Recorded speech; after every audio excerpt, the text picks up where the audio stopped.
13 ఫిబ్రవరి 2024 మంగళవారం. ఈరోజు ఉత్తరాభాద్ర నక్షత్రం ఏ రాశిలో ఉంటుంది. ఈరోజు చంద్రబలం ఉండే రాశులు ఏంటంటే వృషభము, మిథునము మరియు కన్య, తుల, మకరము మరియు మీనరాశులకు చంద్రబలం బాగుంది. తారాబలం లేకపోయినా చంద్రబలం బాగుంటే ఏవైనా పనులు ప్రారంభించుకో. చంద్రుడు మనకారకుడు కాబట్టి మనసు బాగుంటుంది, ప్రశాంతంగా ఉంటుంది కాబట్టి ఈ పనులు ఇబ్బంది ఉండదు.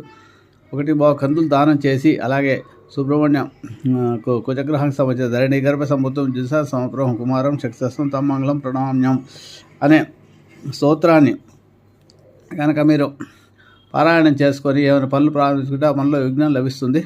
ఇవాళ సుబ్రహ్మణ్య ఆలయ ఆరాధన చాలా అధిక శుభఫలితాలను ఇస్తాయి. సర్పదోషాలు ఉండేవాళ్ళు, కుదోషం ఉండేవాళ్ళు సుబ్రహ్మణ్య స్వామికి ఒక 6 వారాలు సుబ్రహ్మణ్య అభిషేకం చేసుకుంటే ఆ దోషాల నుంచి దోషం తొలగిపోతుంది.